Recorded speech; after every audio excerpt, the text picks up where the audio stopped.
Nos anos 2000, a Rockstar já era conhecida por causar. Mas em 2002, ela não só causou, ela marcou época. Depois do sucesso absurdo de GTA 3, que inclusive tem vídeo aqui no canal, vai lá conferir antes de ver esse vídeo, a produtora resolveu ir além. Se o GTA 3 foi o primeiro passo para a revolução dos mundos abertos em 3D, Vice City foi o momento que a Rockstar olhou e pensou: agora, pessoal, é difícil explicar o que foi Vice City para quem não viveu. Era o exagero dos anos 80, a violência, o neon, as drogas, o humor ácido, tudo isso em um só jogo. E para muita gente, esse foi o GTA que realmente ficou na memória. Com uma cidade inspirada em Miami, um protagonista com voz e atitude, e uma trilha sonora marcante, Vice City foi mais do que um jogo. Foi o primeiro blockbuster da Rockstar. E claro, se você tá procurando um vídeo para fazer o aquecimento de GTA 6, você tá no lugar certo. Senhoras e senhores, o jogo da minha infância,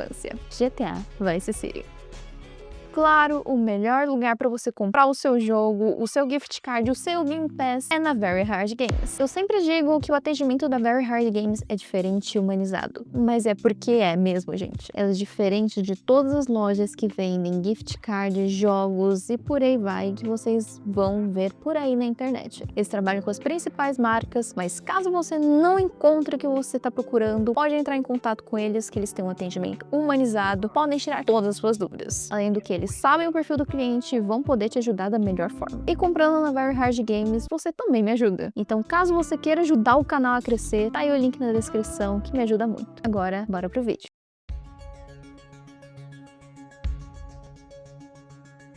Vamos lá! Caso você quisesse manter mais inteirado de como começou o universo 3D da Rockstar, eu te recomendo novamente meu vídeo de GTA 3. Além também de falar sobre Manhunt e Manhunt 2, para ficarmos por dentro do que a Rockstar veio criando ali no começo dos anos 2000. Mas vamos começar a falar do primeiro blockbuster da Rockstar. GTA Vice City foi desenvolvido pela DMA Design, que no ano do seu desenvolvimento ganhou um novo nome, Rockstar North, que enfim dispensa apresentações pelo seu portfólio riquíssimo na Rockstar. Mas saibam que foi o mesmo estúdio que fez o primeiro mundo aberto 3D urbano dos jogos, GTA 3, que foi lançado em outubro de 2001. E foi um sucesso absurdo, e a Rockstar sabia que tinha algo valioso nas mãos. O jogo tinha colocado o nome da empresa no mapa de vez. E com isso, veio uma pressão natural. Como aproveitar esse momento? E a resposta foi simples, e até ousada: fazer outro GTA, só que em menos de um ano. Sim, GTA Vice City teve o tempo de uma gestação, 9 meses. E por mais absurdo que isso pareça, a resposta tá no próprio GTA 3. Em vez de começarem do zero, a Rockstar North pensou em fazer um expansion pack pro GTA 3, com coisas novas, como motos, carros, helicópteros, armas e por aí vai. Eles já haviam feito algo similar com GTA 1961 e GTA 1969, que fazem parte do universo 2D. Então era uma fórmula que eles sabiam que podia dar certo. Mas de acordo com o que eles iam seguindo com o projeto, eles viram uma proposta diferente. Eles gostaram do que eles estavam fazendo e como aquilo estava se tornando autêntico, com uma identidade completamente diferente do GTA 3. Uma nova ambientação, um novo protagonista e uma nova era. E eles viram que não valia a pena só fazer uma expansão. Aquilo estava se tornando um novo jogo. Com os feedbacks escolhidos do GTA 3, eles conseguiram captar pontos de atenção. E já que eles iam fazer um novo jogo, vamos começar pelo elemento fundamental de todo jogo da Rockstar, a cidade. Eles entenderam de primeira mão que toda cidade que seus jogos passavam também era um personagem e precisava ser viva. E é aí que entra a grande inspiração para Vice City, Miami nos anos 80, que o produtor Leslie Benzies descreveu como uma cidade de festa, tudo sol, mar, mas ao mesmo tempo a mesma vertente sombria por baixo. Hauser chamou de a era do crime mais elegante, porque nem parecia ser crime, era um período de total confusão do começo ao fim. A equipe queria fazer de Vice City uma cidade viva e respirante, para o jogador sentisse que a vida ainda continua, enquanto o personagem tá dentro de algum edifício. Assim como GTA 3, os devs tiraram muita coisa de filmes e séries. Então muita coisa que moldava o imaginário naquela época nesse tipo de mídia, como Scarface e Miami Vice. Coisas como a explosão da cultura pop, o tráfico de drogas, os tons neon, a música, os ternos claros, faros, as lancheiras com estampa de tubarão, Vice City era quase uma caricatura da década de 1980. Além do que, Vice City visualmente era oposta a Liberty City, que era uma cidade sombria, vazia e visivelmente perigosa. Vice City parecia até um pouco aconchegante de certa forma, bonita e estilosa. Claro, ela bateu ponto universo 2D, 3D e HD. Mesmo com pouco tempo de desenvolvimento, eles capricharam em dar vida para a cidade, pois tinha até times esportivos, 2 ilhas e até naufrágios. E a trilha sonora do jogo virou destaque também. Ao invés de músicas genéricas, como no jogo anterior, a Rockstar investiu pesado em licenciar faixas, o que ajudou a criar aquela atmosfera nostálgica que todo mundo lembra. Foram dezenas de músicas distribuídas em rádios temáticas, com estilos que iam do pop ao metal, passando por reggae, synth e baladas românticas. Tudo isso com apresentadores fictícios que satirizavam programas de rádio da época. E o jogo foi desenvolvido na Renderware também, e era um momento para eles explorarem o máximo que eles conseguiam. Então eles colocaram muitas coisas que não foram colocadas no GTA 3, como por exemplo, as partes internas das boates, algumas construções, mecânicas, veículos e etc.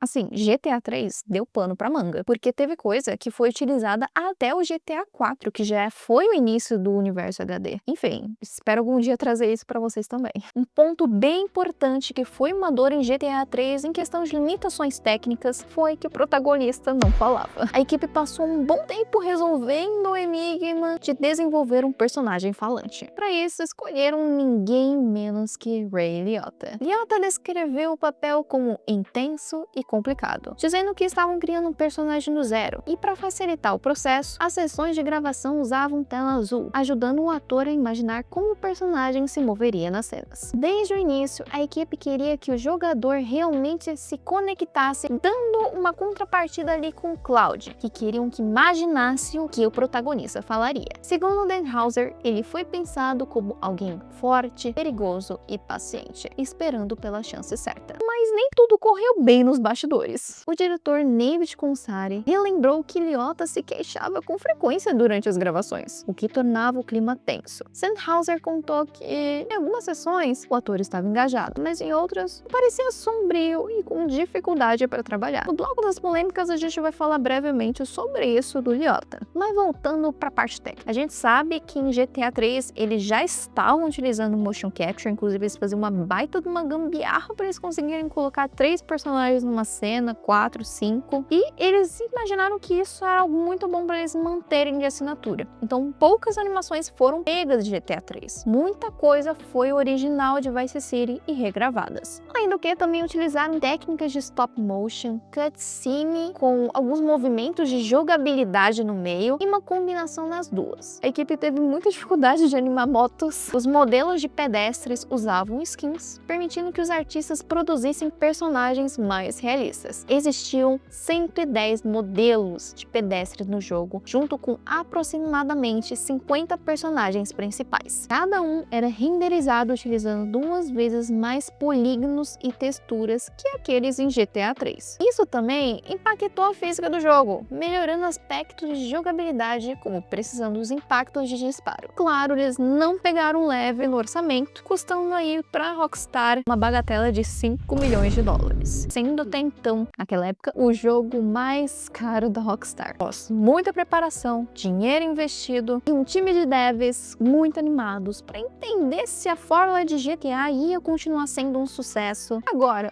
um pouco mais colorida, GTA Vice City lançou em 27 de outubro de 2002.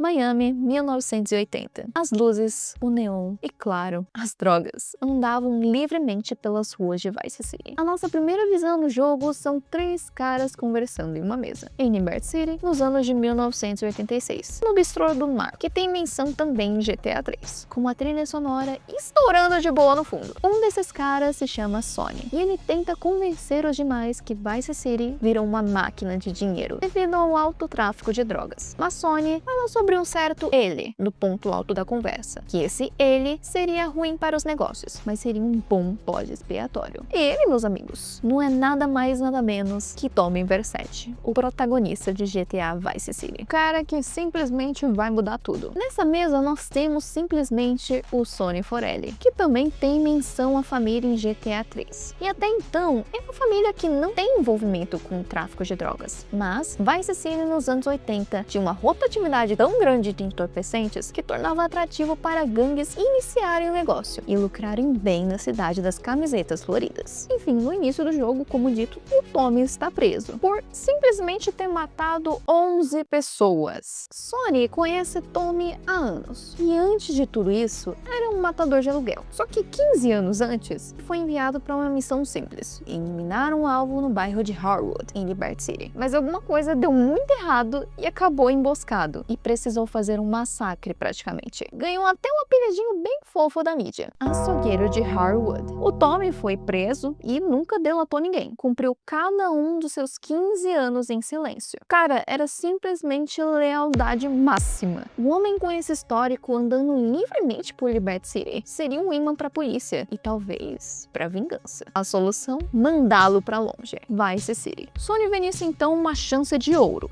usar Tommy como peão. Se ele der certo, ótimo, Vice City vira um braço da família Forelli. Se der errado, ele leva a culpa sozinho. Para garantir o suporte local, eles acionam um contato da família na cidade, Ken Rosenberg, um advogado trambiqueiro, falastrão e covarde, quase um Saul Goodman. Rosenberg seria o babá de Tommy por lá. Nada confiável, mas suficiente. Então, com um plano nebuloso e uma cidade inteira à frente, Tommy embarca no avião rumo ao sul. Corta para uma das cenas mais icônicas do jogo: o avião pousando em palmeiras balançando com o vento, e a trilha sonora que gruda na cabeça. Pela primeira vez, vemos Vice City com os olhos de Tommy Vercetti. O Tommy é um personagem bem construído. Eu queria spoiler isso, mas ele mostra a presença desde o primeiro minuto em game. Camisa azul florida, colar no pescoço e olhar confiante. O cara acabou de sair de 15 anos de prisão e ele anda como se nada pudesse deter ele. E aí, nos primeiros minutos do jogo, que se você fosse um jogador médio da época, você toma um susto, porque o Tommy Vercetti já vai falando. E não é qualquer voz, gente. Realmente o Ray Liotta fez um ótimo trabalho aqui. Isso deu uma alma nova pro jogo e um peso que a gente não tinha visto antes. Tommy é carismático, mas tem o pavio curto, rápido no gatilho e ainda mais rápido na resposta. E mesmo com todo esse temperamento explosivo, dá pra perceber um lado humano ali. Um cara tentando encontrar o seu lugar, depois de ser jogado um jogo que ele não pediu. Algo que a gente consegue ver nesse primeiro momento do jogo também é que Sonny não mandou ele somente pela situação. Dá pra ver que o Tommy é um cara que tem presença. E não é irônico isso. O Sonny tem medo dele. E quem não tem? Nesse momento do jogo, a gente vê como o cara tem lábia, que tinha feito crime ruim mesmo, e ainda assim era um cara carismático. Não é à toa esse medo do Sonny dele conseguir escalar o poder e tomar o seu lugar. Enfim, para iniciar um negócio de drogas, a gente precisa das drogas. Tommy chega em Vice City com uma missão bem simples: supervisionar uma troca de 3 milhões de dólares em 20 quilos de coca que Rosenberg arranjou. Somente os envolvidos na troca sabiam da existência dela. Nada muito fora do comum, só bater o ponto, entregar o dinheiro, pegar o produto e voltar para casa para começar a empreender. Mas claro, nada é simples em Vice City. A negociação acontece no cais, à noite, e uma trilha sonora de tensão ao fundo. Tommy está acompanhado de 2 capangas e do seu contato, Rosenberg. Do outro lado, temos os fornecedores. Um deles é Victor Vance, personagem que mais tarde protagonizaria o GTA Vice City Stories. O que era para ser uma entrega rápida se transforma em um banho de sangue. Um grupo desconhecido embosca a negociação. Os capangas de Tommy são metralhados. Victor é morto e o dinheiro e as drogas são deixados para trás. Tommy e Rosenberg escapam por pouco com vida. E sim, os caras que emboscaram ele tinham 3 milhões de dólares em dinheiro e em coca. Que legal, né? A cena seguinte é Tommy completamente transtornado, discutindo com Rosenberg no carro. Ele até reclama que fica desatento por 1 minuto e acontece toda aquela presepada. Ambos rumam em direção ao escritório de Rosenberg e Tommy manda o mesmo se acalmar, enquanto ele vai até um hotel se hospedar. Mas Tommy não seria capaz de deitar sua cabeça no travesseiro e ficar tranquilo. Ele liga para Sonny. Eles não haviam se falado esse tempo todo desde que Tommy saiu da prisão. Ele só sabia que havia sido colocado na jogada. Look, Sonny, we were set up. The deal was an ambush. Harry and Lee are dead. You better be kidding me, Tommy! Tell me you still got the money. No, Sonny, I don't have the money. That was my money, Tommy! My money! You better not be screwing me, Tommy, because you know I'm not a man to be screwed with! Wait, Sonny. You have my personal assurance that I'm gonna get you your money back and the drugs, and I'm gonna mail you the dicks of those responsible. Hey, I already know that. You're not a fool, Tommy, but I warn you. If it was anybody else, you'd be dead already. But because it's you, Got my word. I'll be in touch.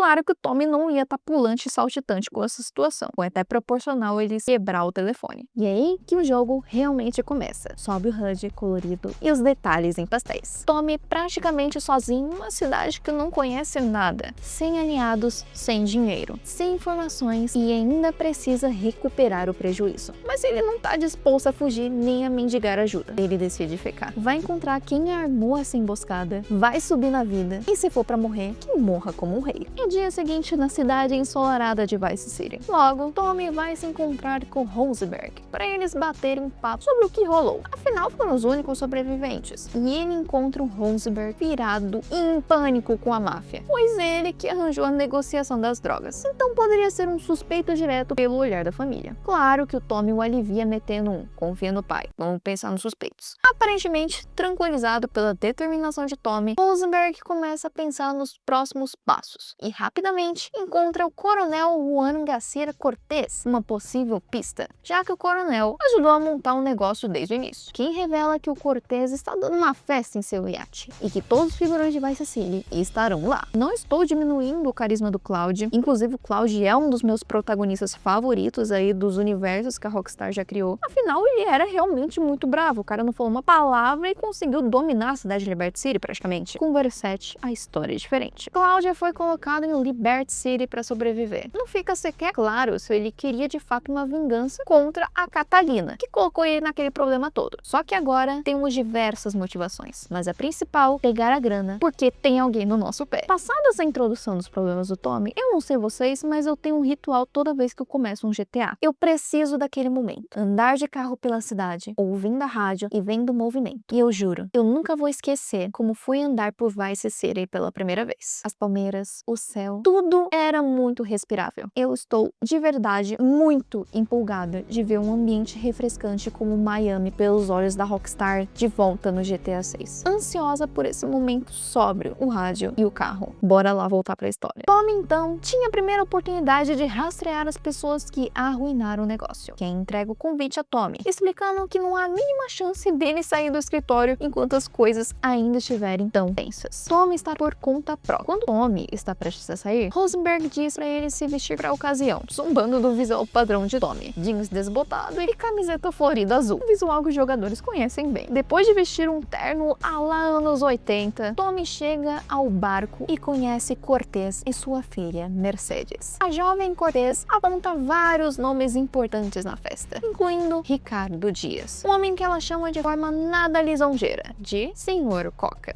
Assim que Dias anota, Mercedes age como se eu e Tommy estivessem de saída, pedindo a Tommy que leve ao clube Pole Position, iniciando uma amizade bastante incomum entre os dois. A Mercedes é um interesse amoroso bem pitoresco do Tommy. As coisas foram cortadas do jogo, principalmente áudios entre os dois. Enfim, ela vai estar aparecendo um pouquinho demais aí até. Inclusive, até nesse arte, a gente encontra várias figuras que vão ser importantes no jogo e já foram importantes, como o próprio Donald Love, que tá bem novinho nessa época. Ele é apresentado como pupilo do Avery Carrington, a gente vai conhecer um pouquinho mais pra frente, mas tem esse nome em mente também. Tommy retorna a Rosenberg tendo aprendido muito pouco sobre a festa. Então, Rosenberg o aponta na direção de um safado na indústria musical, chamado Kent Paul. Ken diz a Tommy que Kent geralmente pode ser encontrado numa boate chamada The Malibu. De fato, Tommy encontra o Kent Paul bêbado no The Malibu, flertando de forma absolutamente abismal. Tommy interrompe e se apresenta como amiga de Rosenberg. O Kent zomba, causando uma péssima primeira primeira impressão e Tommy menciona as drogas. E Kent imediatamente age com desdém, chamando as drogas de um jogo de otários. Cansado da atitude de Kent, Tommy o agride um pouco, assustando o empresário de talentos e fazendo contar sobre um chefe na Ocean Drive que estava traficando drogas em sua cozinha. É claro, Tommy pavio curto, descobriu ele vai. Tommy encontra o chefe, Léo, Tio e um beco, mas em vez de fazê-lo falar, Tommy acaba espancando ele até a morte e ainda rouba o celular dele. Logo depois, o Tommy é abordado por um estranho misterioso que zomba dele por matar o seu principal alvo. Tommy ameaça o homem,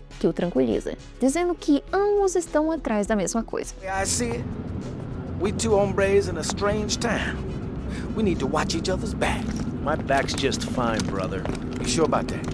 Here, take this. Depois de um grupo de chefes vingativos armados com facas se aproximar deles, Tommy entrega uma arma. Tommy e eles escapam. Pouco tempo depois de completar a missão, Tommy recebe uma ligação do seu novo telefone. O homem do outro lado da linha menciona um negócio de drogas e menciona o nome de Dias, dando a Tommy e aos jogadores uma pista um pouco suspeita sobre esse negócio. Mas o tempo de Tommy não é gasto apenas rastreando os relatores. Depois de uma breve experiência intimidando jurados para impedir que o primo de Sony cumprisse 5 anos por fraude e auxiliando o magnata do mercado imobiliário Avery Carrington, nós fazemos várias missões para o Avery nesse bloco em troca da ajuda dele com o que precisarmos. Nós vamos até um armazém para causar uma bagunça com uma greve de trabalhadores e é importante, o Tommy muda muito o visual durante o jogo, tá? Menos de 2 horas de gameplay, já temos 3 looks. O Tommy faz a empresa quebrar. Depois, ele nos manda outra missão em um campo de golfe, pois Avery queria comprar um local, mas o cara não gostaria de vender. Lá, o Tommy troca o look de novo e vai lá e mata o cara. O Avery nos manda então para a missão mais desgraçada do mundo, que vamos demolir um prédio com um helicóptero pequenininho. Ai, que inferno. Aqui eles jogaram os controles pro ar. Enfim, Tommy detona o local. Mas Cloud e Tommy têm algo em comum. Eles fazem muitos freelancers de crime. Após isso, reencontramos Cortez. Eu esquipei algumas missões do Cortez, pois eu fico um pouco perdida do porquê exatamente fazemos tantas missões pra ele. Claro que o cara é forte, é um dos mandões do crime em Vice City, mas o próprio Tommy fica meio irritado com as promessas de Cortez, por sinal. Cortez promete que ele e seus homens estão investigando o negócio fracassado e pede para falar com ele em seu barco. Ao chegar, Cortez testa Tommy, pedindo-lhe que mate o antigo braço direito de Cortez com uma motosserra. Que simples, né? Os fãs de Scarface sem dúvida acharão essa cena bastante familiar. Depois de realizar esse feito, Tommy retorna a Cortez, que tem mais uma missão: coletar chips de orientação de mísseis de um mensageiro francês. Após ser emboscado pelas forças especiais francesas, Tommy consegue matar um mensageiro e retorna a Cortez, que tem a audácia de pedir outro favor. Dessa vez, Tommy é convidado a supervisionar uma transação de drogas envolvendo ninguém menos que o próprio Sr. Coca, Ricardo Dias, gravando em outro dia devido à lapela ter descarregado.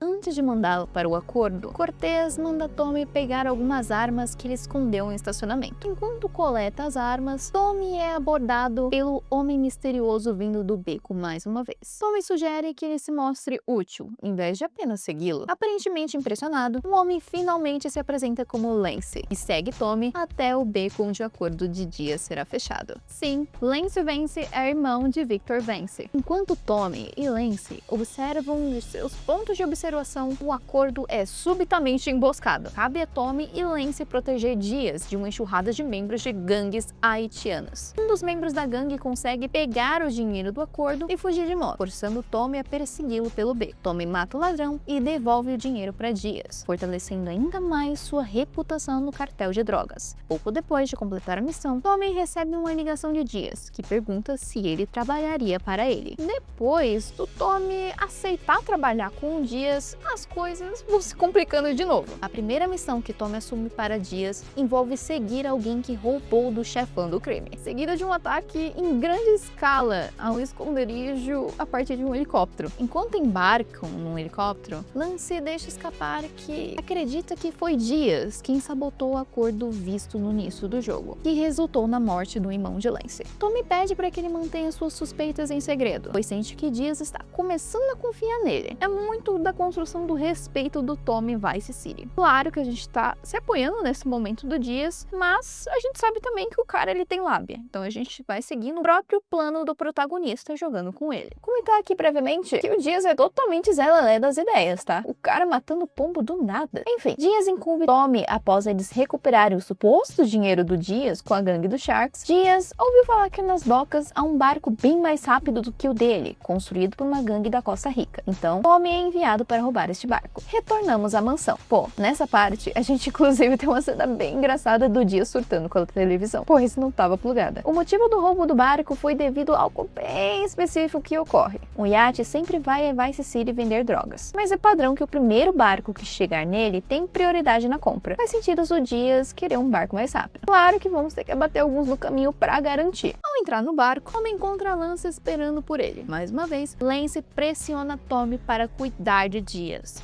E Tommy responde: quanto mais aprendermos agora, menos teremos que aprender quando tomarmos essa cidade. O cara é bravo. Voltamos a Cortez. Tommy reclama, mas faz. Temos um diálogo que chama atenção. O coronel acredita que Dias pode estar envolvido com a transação mal sucedida, mas como não pode afirmar nada, diz que está pensando muito alto. Fazemos uma missão de transportar um tanque de guerra, destruímos metade da cidade, mas está entregue. Agora é uma missão bem divertida até. Se lembra do francês o Chip lá? Então, o coronel acredita que a polícia francesa vai vir pesado em cima dele, e uma das saídas seria se esvair de Vice City. Então, nesse pedaço do jogo, temos que fazer a segurança de Cortez até conseguir fugir. Ele pede a Tommy para cuidar da sua filha Mercedes, e nunca mais vemos o coronel. After herself, but sure, I'll keep an eye out.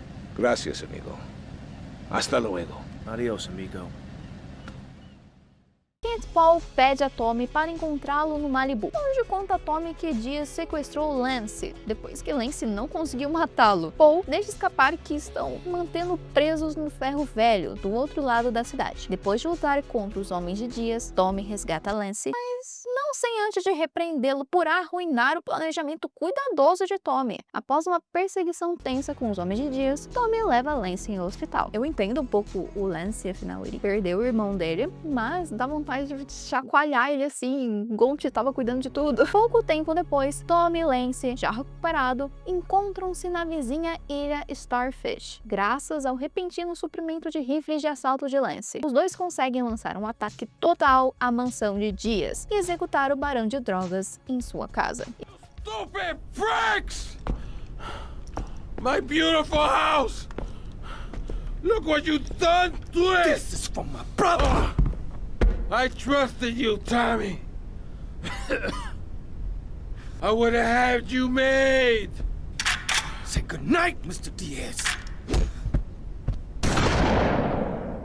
Efetivamente assumindo o controle do seu território. Inclusive, eu acho muito aura a gente tá andando e aparecer mansão do Versace. Essa parte do jogo tem uma vibe fim de jogo, sinceramente. Mas a gente sabe que os problemas não acabaram. A gente ainda tem muita coisa pra fazer e muita coisa pra resolver. Inclusive, a gente não pode esquecer do BO que a gente tá com o Sonny. Então, há uma reunião entre Tommy, Lance, Avery e Rosberg. O grupo discute como tomar o absoluto controle sobre a cidade. Avery sugere o uso de fachadas legítimas para lavar dinheiro, enquanto Lance está mais preocupado com as empresas locais, que se recusam a pagar o dinheiro de proteção habitual após a morte de Dias. A gente sabe que lá no começo do jogo é contado que Vice City tá com o mercado aberto para essa questão de drogas, mas querendo ou não, o Dias tinha uma mão muito grande sobre a cidade. E nisso, a gente sabe que também vai cobrar alguma coisa de proteção ali dos comerciantes para eles não serem prejudicados. E nesse caso, a gente vai ter que interferir também. A resposta de Tommy é enviar uma mensagem aos comerciantes locais,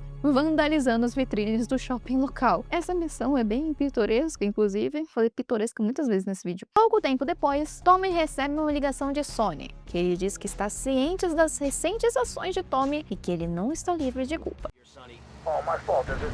Well, I've heard you've been busy, all right. Busy killing drug barons, busy taking over. Don't forget about us, Tommy, because I can assure you, I ain't forgotten about you.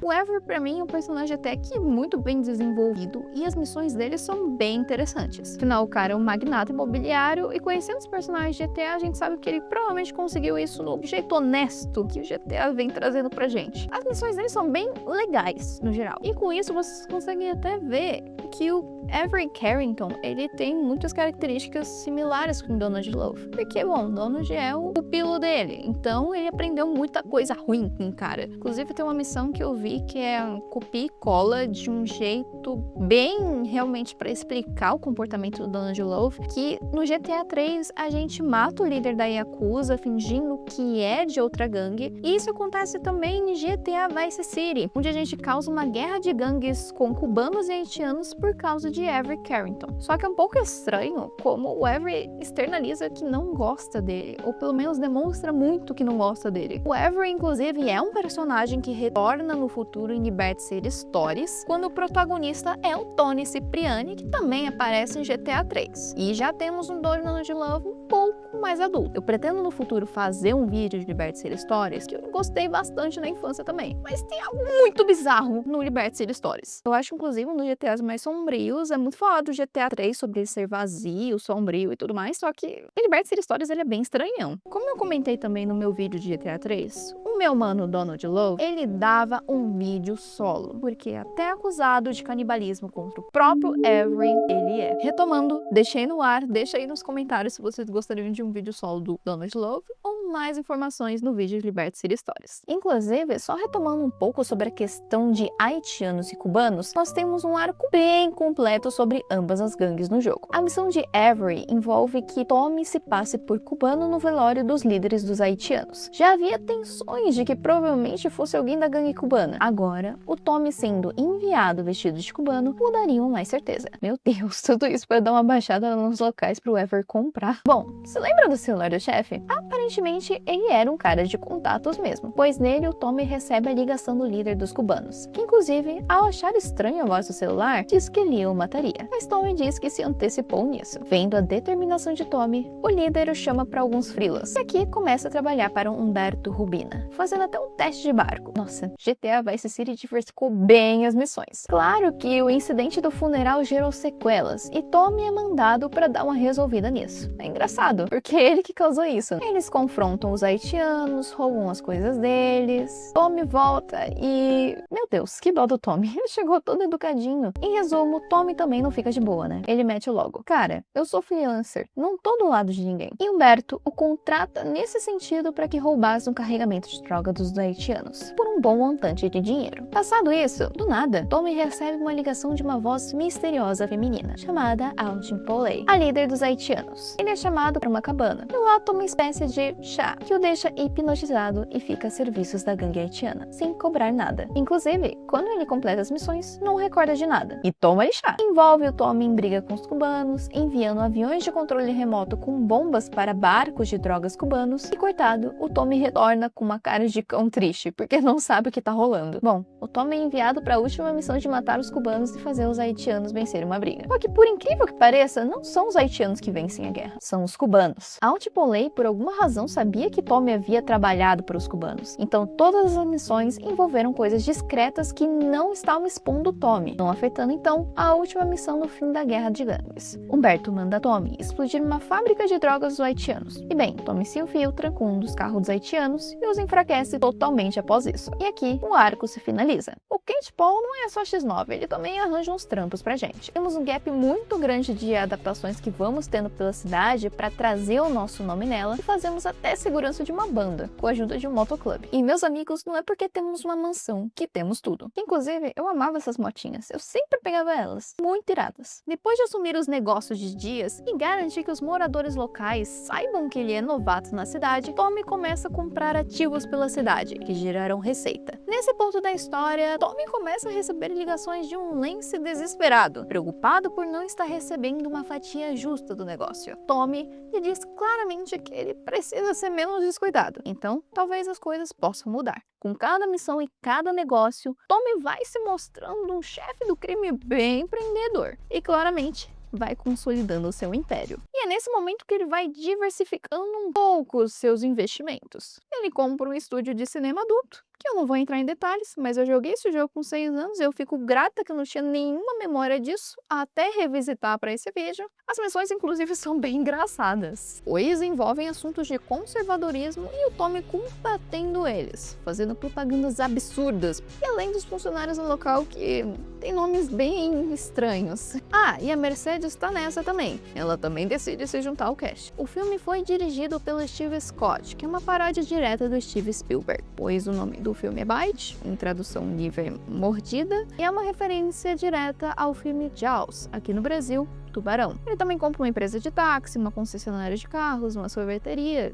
que, claro, é só uma fachada para uma rede de distribuição de drogas. Aliás, posso estar errada, tá? Mas nos anos 1980, na Escócia, em Glasgow, havia um esquema similar entre organizações criminosas rivais que vendiam drogas e mercadorias roubadas, e acabavam envolvendo os trabalhadores, alguns por pura vontade e outros forçados a fazer o comércio de fachada. Tiveram vários desdobramentos, inclusive, sendo realmente lucrativo, mas acabou depois de um incêndio criminoso. Achei coincidência essa missão e o ano. A gente tem uma missão bem cuticute que andamos com um carrinho de sorvete para realizar vendas. O cara tá virando dono da cidade em vários tipos de investimento. Mas dois desses negócios em Vice City são importantes para a narrativa: o Malibu Club e o Printworks. O Malibu se torna muito mais do que uma boate, já que a gente teve acesso antes. É a nova base de operações para um plano ousado, um assalto a banco, algo grande, cinematográfico e extremamente arriscado. Com a ajuda de Rosenberg, Tommy começa a montar seu próprio esquadrão do crime. Aqui a gente já percebe que o Rosenberg, ele é um dos personagens mais confiáveis do jogo. Ele mesmo sendo um bobinho, ele sendo de um jeito meio saúde manda vida, ele é o braço direito do Tommy. O cara já se envolve com um criminoso tem muito tempo, desde 1978, desde quando ele tinha 25 anos. Então ele sabe que ele precisa ter alguém do crime junto a ele para confiar nele e para ele conseguir tá dando os esquemas. Claro que nós jogadores sabemos que ele está sendo mandado pela família Forelli, inclusive é meio que a babá do Tommy, só que a gente vai percebendo durante a história que ele vai se desgrudando disso. Inclusive naquele momento, no começo do jogo, onde a gente é emboscado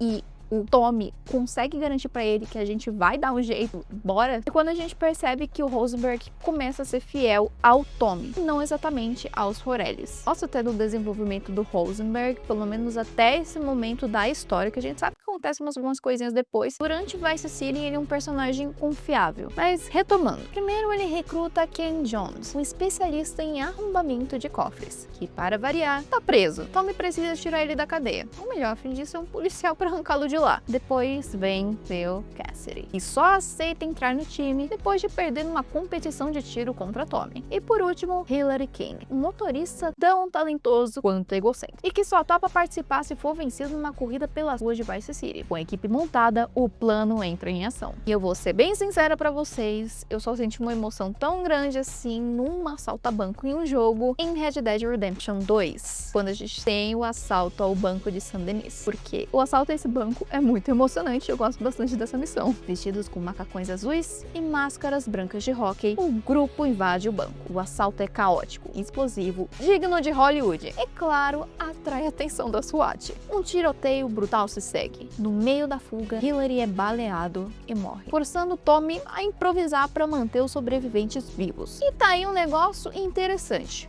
O destino de Ken Jones depende do desempenho do jogador. Ele pode sair vivo ou não. De qualquer forma, Tommy e Phil escapam com dinheiro. Eu acho essa missão extremamente divertida, como eu disse. Tem muita coisa rolando ao mesmo tempo. Dá uma desesperada, como se você realmente estivesse ali, assaltando um banco na pele do Tommy. Todo mundo vai comemorar depois. E até a Mercedes, que nesse pé do jogo já entendemos que ela tá bem interessada no Tommy. Ela, mesmo fazendo ali parte da indústria e algumas coisinhas a mais durante o jogo, né? Pouco tempo depois, Tommy recebe uma ligação nada amigável. É Sonny Forelli, direto de Liberty City. A voz no telefone é firme, ameaçadora, e Sonny quer saber quanto será compensado por tudo que Tommy tem feito. Mas Tommy já tem outro plano em mente. E de verdade, ele já tá de saco cheio do Sonny. Cachorro que muito late não morde, e Tommy sabia disso. Ele decide então usar a Printworks de uma maneira criativa, literalmente. Em vez de imprimir livros ou anúncios, Tommy planeja imprimir dinheiro falso. A ideia é pagar Sonny com 20 milhões de dólares falsificados, enquanto ele fica com dinheiro real. Que legal, né? Para isso, Tommy precisa de placas especiais de impressão. Ele recorre a Kent Paul, que o coloca na trilha de uma operação da Tríade das Docas da cidade. E como nada é simples em Vice City, as placas não vêm com pedido por Sedex. A própria missão envolve uma emboscada. Tommy lidera um ataque às docas, intercepta o entregador e rouba as placas. Com elas em mão, leva tudo de volta à gráfica e finalmente dá início à sua própria casa da moeda clandestina. Inclusive, nesse ponto do jogo, tem algo que desenvolve a humanidade do Tommy que eu achei fofíssimo até. O Ernest Kelly, que é um funcionário da Printworks, lembra muito o pai do Tommy, que também trabalhava em gráfica e coisas de criativos. Então ele desenvolve um carinho e um cuidado pelo cara, pois lembrava o pai dele. Eu sei que eu tô contando muito mais o lado violento do Tommy, mas eu quero deixar claro que o Tommy também tem momentos que mostra que ele tem um coração grande. Ele tem lábia, ele tem pavio curto, mas ele também tem o seu lado humano. Eu quero deixar isso bem claro, porque eu não quero pintar o Tommy como um psicopata. Um cara que tá ali só pra dinheiro e poder, e é isso. Muito pelo contrário, ele se preocupa com a Mercedes, com o Ernest Kelly e até com o próprio Rosenberg, ele meio que trabalha pra ele. E mesmo deixa bem claro que ele é um cara que tá ali pra conquistar as coisas. Pois bem, vamos retomar. Até que quem liga em pânico. Quando Tommy chega lá, Ernest revela: mafiosos armados invadiram o local, espancaram ele e tentaram tomar o negócio. O Tommy fica puto porque, além de ter pego o plano dele, também bateu no Ernest. Era a Sony, mais uma vez, tentando forçar a barra. A resposta de Tommy? Violenta, direta e sem rodeios. Ele limpa a casa, então é convocado à mansão. Sony tá indo pessoalmente. O encontro é tenso. Dá pra sentir a atmosfera pesada. Sony aparece cercado de capangas, mas ainda assim se dá o luxo de contar histórias. Ele relembra como Tommy foi preso anos atrás, mandado para matar um homem. Acabou enfrentando uma emboscada com 11 homens armados, como falamos lá no início do vídeo. Sobreviveu e matou todos. Foi ali que o Tommy ganhou aquele apelidinho fofo, né? O açougueiro de Harwood. Mas a revelação mais amarga dessa situação tá por vir. Lance Vance traiu o Tommy. Contou tudo a Sony, o plano do dinheiro falso, o império construído em Vice City. Sorry, Tommy, this is Vice City. This is business. You sold us out. No, I sold you out, Tommy. I sold you out. E aí que o jogo muda de tom. Dá vontade de... Lance Vance, pra mim, é um dos personagens que poderia ser muita coisa. Assim, ele poderia ser muita coisa, mas ele decidiu ser X9. Ele decidiu ter a ansiedade atacada, ele decidiu ser tudo. É um jeito de chegar no Sony, na história? É. Mas me dá uma raiva, cara. Pois bem, a última missão do jogo começa. Keep your friends close ou mantenha seus amigos por perto. Um tiroteio épico explode na mansão. A máfia invade pelos corredores enquanto Tommy sobe até o último andar, defendendo cada centímetro de seu território. É um verdadeiro ser, uma referência direta à cena final de Scarface. Mas com um detalhe importante, Tommy vence. Ele elimina Lance por sua traição, e depois encara Sonny Forelli cara a cara. And now I'm gonna make you pay! You still don't get it, do you? I own you, Tommy! Those 15 years were mine to spend. Encerrando de uma vez por todas sua ligação com o passado.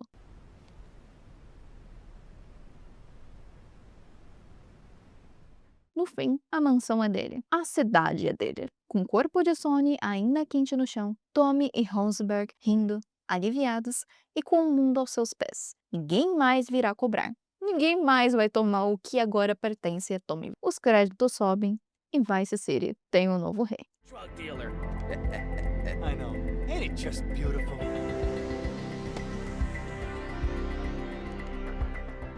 Meus olhos ficaram até um pouco marejados contando a história. Não sei se vocês sentiram a empolgação.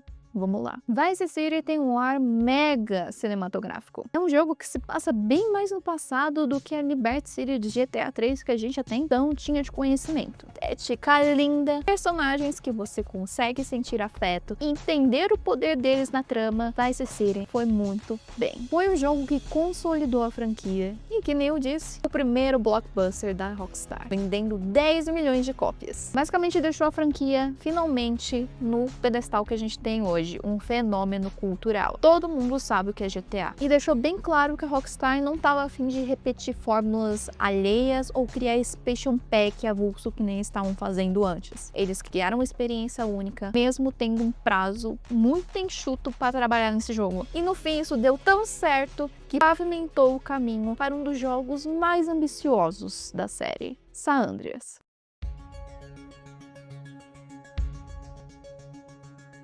Vice City foi aclamadaço pela crítica. No Metacritic ele recebeu uma nota 95, isso é muito grande, sendo o jogo de PlayStation 2 mais bem avaliado de 2002 e um dos melhores da plataforma no geral. Os críticos elogiaram muito a ambientação, a liberdade de exploração, o design da cidade e principalmente a trilha sonora dos anos 80, considerado por muitos uma das melhores já usadas em jogos. Eu infelizmente não pude trazer muito ela porque, enfim, a Rockstar tem direito de licenciar, eu sou somente um youtuber, eu vou pegar copyright, mas saibam que a experiência da trilha sonora desse jogo é outro nível. As missões foram vistas como mais variadas e envolventes do que a de GTA 3, com destaque para o desenvolvimento da história e a presença de um protagonista carismático. Mais uma vez, a Rockstar recebeu feedbacks positivos sobre suas atuações e agora o protagonista teve uma atenção especial. Tommy Vercetti foi muito amado. O mundo aberto de Vice City foi descrito como mais vivo e detalhado do que a cidade anterior, Liberty City. O nível de realismo, os pequenos detalhes e o clima retrô impressionaram os críticos. Veículos novos, como motos, e melhorias leves na mira e no combate também foram bem recebidos. No entanto, também tiveram alguns apontamentos, como quedas na taxa de quadros, câmeras mal posicionadas e ar limitada. Os modelos dos personagens dividiram opiniões.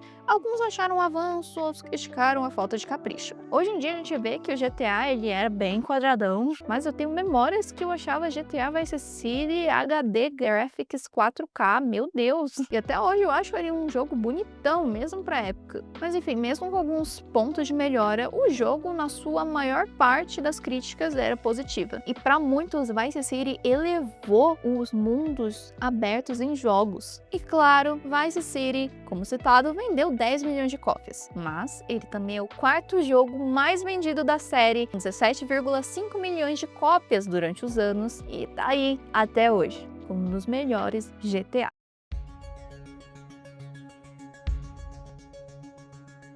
Vamos para as polêmicas, que eu sei que vocês gostam dessa parte do vídeo. Como era se esperar, GTA não se escapava ali no anos 2000, ia ter alguma polêmica. Ainda mais com o jogo deixando de ser um jogo de nicho e virando um blockbuster. Pois bem, o jogo foi criticado, mais uma vez, por seu conteúdo explícito e violento, sendo alvo de grupos civis e da mídia, inclusive. Até que, enfim, o jogo tem alguns conteúdos um pouco sugestivos até demais, e quando não sugestivos, bem explícito. Como, por exemplo, algumas cenas com conotação sexual foram removidas ou alteradas, como as que envolviam a personagem Candy Sucks. Algumas missões também, como o Dodó, Martha's Mugshot e G-Spotlight, tiveram cenas cortadas ou alteradas para remover conteúdo considerado impróprio. Explosões que continham respingos de sangue e possibilidade de explodir a cabeça dos pedestres também foram removidas. Um ponto muito grande também, que é a discriminação com grupos étnicos, foi algo que bateu bastante na cabeça da Rockstar. Inclusive, esses grupos étnicos, eles alegavam que o jogo estava promovendo violência contra grupos haitianos, pois eles eram retratados como criminosos. E sim, tiveram protestos públicos, inclusive em Nova York, e a Rockstar se desculpou publicamente depois disso. Até um prefeito ameaçou processar a Rockstar. Eles lançaram uma versão nova do jogo em 2004. A Rockstar achou justo eles diminuírem um pouco das coisas que eles trouxeram ali. Hoje em dia, inclusive na Definitive Version, esses pontos não existem mais. Vamos falar agora do Rei Liotta, que eu falei lá no desenvolvimento, teria um pedacinho aqui. A gente pode observar nos jogos atuais da Rockstar que eles não contratam atores muito conhecidos, ou pelo menos grandes astros de cinema. Uma das raízes disso muito provavelmente foi o Rei Liotta. A polêmica não envolveu processos ou brigas, mas sim uma diferença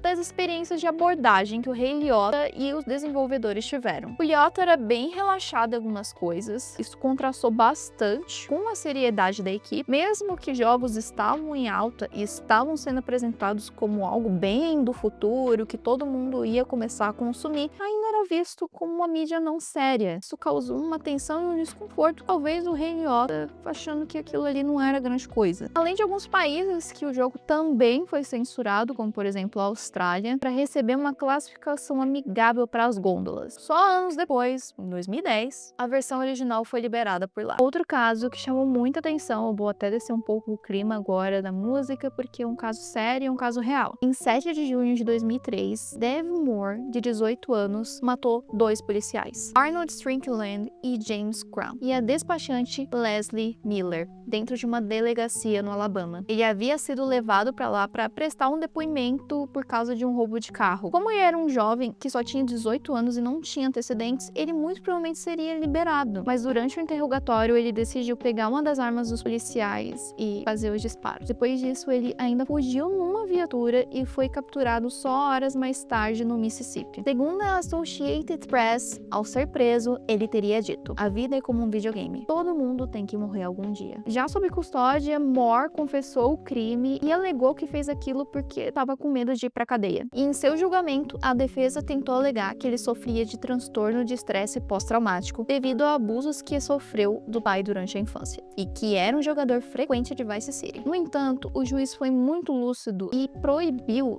desse assunto ser tocado com uma influência direta durante o julgamento. Moore foi condenado então em outubro de 2005 e sentenciado à morte por injeção letal. Agora eu vou falar um nome conhecido se você entende um pouco da história aí da Rockstar da mídia ou se você viu o meu vídeo de Manhunt 2. Um dos advogados do caso era o Jack Thompson, que ele processou a Rockstar por outro crime que ocorreu na época também, envolvendo Cody Posey, um adolescente de 14 anos que assassinou o pai, a madrasta e a meia-irmã em um rancho no Novo México. A acusação dizia que Posey jogava Vice City de forma obsessiva e que isso teria influenciado suas ações. A defesa alegou abuso doméstico e uso de um antidepressivo, e o caso foi encerrado em 2007 por falta de jurisdição sobre as empresas envolvidas. É um efeito dominó para ter chegado nesse cara. Não tô dizendo que os casos não são pesados, eles são pesados e a Rockstar sabia disso e que ter o seu nome envolvido em um caso assim era algo muito sério. Mas a gente sabe quem botou o nome da Rockstar no meio também. O Jack Thompson ele foi muito insistente, ele quase proibiu a venda de Manhunt 2. Eu até penso algum dia de trazer um vídeo solo desse cara, porque os feitos dele se estenderam muito, até o GTA 4 mais ou menos, que ele foi um chato. Enfim, retomando. Em 2017 teve uma controvérsia, tipo o jogo foi lançado em 2002, vamos lá. A Rockstar foi processada pela Fisk Readers Network, que alegava que a personagem Alt Poley era baseada em Miss Cleo, uma vidente famosa que dublou a personagem. O processo enfrentou dificuldades legais, já que foi aberto quase 15 anos depois do lançamento do jogo, fora do prazo previsto para esse tipo de ação, basicamente caducou. E aqui a gente termina as polêmicas. GTA Vice City ainda é lembrado como um dos maiores sucessos da série.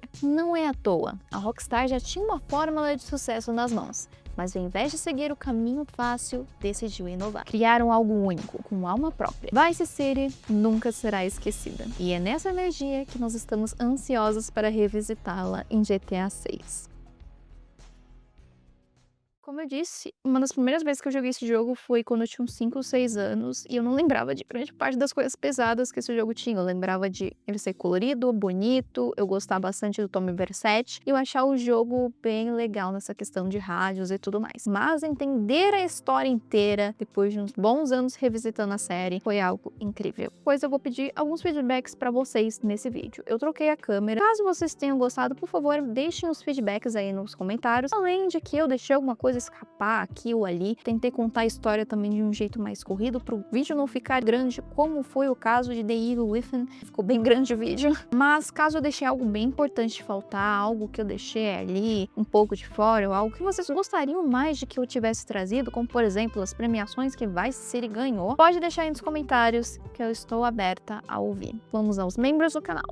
Muito obrigada, Chamate, Clipes do Código Mobile, Mr. Crazy Kun, Leon Lynx, Vianney Zuchirra, Rony Mesquita, Arthur Alves, Luciano Coelho, Nico, Rizoraki, Corvos, Rodrigo P. Moraes, Thiago Mantovani, Vinicim, Leonardo Figueiró, ou Figueiro, Corte Bruce, Matheus HF Santos HD. É muito bonitinho ver os ícones do canal agora se transformando em Saiyajin, então muito obrigada. Pode deixar aí também recomendações de coisas que vocês querem ver aqui no canal. Eu já tenho uma pauta feita, mas é legal estar sempre alimentando essa pauta. Então, gente, é isso. Muito obrigada por ter chegado até aqui. Por favor, considere se inscrever, deixar um like, um comentário e, se for uma possibilidade, tornar-se membro aqui no canal. E também me seguir nas redes sociais. Tchau, tchau!